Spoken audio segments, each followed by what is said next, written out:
дар рӯзи аввали даъвати тирамоҳии ҷавонон ба сафи қувваҳои мусаллаҳи ҷумҳурии Тоҷикистон, ҷавонони зиёди хештаншиноси ноҳияи Данғара бо амри дил барои иҷрои қарзи шаҳрвандии худ ба назди комиссарияти ҳарбии ноҳия ҳозир шуда, ризояти худро барои шомил шудан ба артиши миллӣ баён доштанд. Зеро хизмат ба ватан қарзи шаҳрвандии ҳар як ҷавонмарди бонангу номус ба ҳисоб рафта, таъмини амнияти марзу буми кишвар, зиндагии осоиштаи мардум аз хизмати содиқона ва ҳушёрию чолокии афсарону сарбозон вобастагӣ дорад. ба хотири сафарбаркунии ҷавонон ба сафи қувваҳои мусаллаҳи кишвар дар саҳни комиссарияти ҳарбии ноҳияи Данғара чорабинии тантанавӣ дуэр гардид ки дар он ҷавонони ихтиёрӣ аз ҷамоатҳои шаҳраку деҳоти ноҳия ҷамъ омада буданд.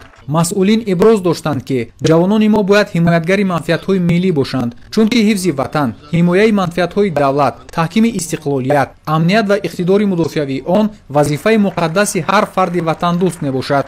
ҳамчунин сарбозони оянда ва волидони онҳо бо як самимияти том нисбати ҳифзи марзу буми ватан назди ҳозирин баромад намуда иброз доштанд ки дар замони соҳибистиқлолӣ ки тамоми шароитҳо баҳри хизмати ҳамаҷонибаи сарбозону афсарон дар қисмҳои низомӣ фароҳам оварда шудааст, бояд ҳар як ҷавони ватандӯст баҳри иҷрои саривақтии қарзи шаҳрвандии хеш бечуну чаро ҳозир гардад. Завқибек Файзуллоев аз зумраи чунин ҷавонони масъулиятшиносу ватандӯсте мебошад ки дар ин рӯз бо дуои неки волидайн довталабона барои шомил шудан ба сафи қувваҳои мусаллаҳи кишвар ба комиссарияти ҳарбии ноҳияи Данғара омад. ман хатмкунандаи кафедраи ҳарбии донишгоҳи давлатии Данғара бо ихтисоси командири взвод дар мошинаи ҷангии пиёданизом мебошам ва имрӯз мехоҳам ба хизмати модар ватан рафта қарзи ҷавонмардии худро адо намоям. Зеро ҳифзи ватан, ҳимояи арзишҳои миллӣ, қарзи ҷавонмардии ҳар яки мо ба ҳисоб меравад. як қисми ҷавонони даъватшуда барои шомил шудан ба сафи қувваҳои мусаллаҳи ҷумҳурии Тоҷикистон ҳамзамон соҳиби шаҳодатномаи ронандагӣ гардиданд. роҳбарияти ташкилоти ҷамъиятии мадарагоҳи мудофиаи Данғара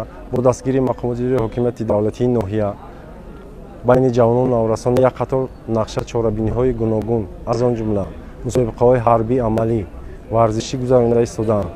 имрӯзҳо таваҷҷӯҳи ҷавонон ба сафҳои қувваҳои мусаллаҳи ҷумҳурии Тоҷикистон зиёд гарда, аз он ҷумла зиёда аз 130 нафар ҷавонони синни даъватӣ бо муроҷиат ба мактаби автомобилии ташкилоти мадарагоҳи мудофиаи Данғара ҳозир шуданд ва тӯли 3 моҳ касби ронандагиро аз худ намуда соҳиби ҳуҷҷати ронандагӣ гаштанд. гуфта шуд ки дар раванди тақвият бахшидани корҳои фаҳмондадиҳӣ баҳри баланд бардоштани ҳисси ватандӯстӣ ва иштироки бечунучарои ҷавонон ба сафи қувваҳои мусаллаҳ баробари дигар бахшҳои марбута ҳамчунин аҳли ҷомеа ва падару модарон нақши муҳим доранд. вақте ки фарзандмон хоҳиш кард ки мо хизмат мерем, мо дигар сари роҳи роҳ нагирифтем. мо гуфтем на бира хизмат кун. ин ватани моро ҳамин фарзандои худмон муҳофизат мекунад. дигар ки мекунад? ягон одами бегона дигар дар ин ватани мо намея хизмат кунад ё муҳофизат кунад ватани моро. тибқи тартиби муайян баҳри сафарбар намудани ҷавонони ҷисману рӯҳан солим, навазкарон аз муоинаи тиббӣ гузашта барои сафарбар шудан ба ҷузъу томҳои қувваҳои мусаллаҳи мамлакат омода шуданд.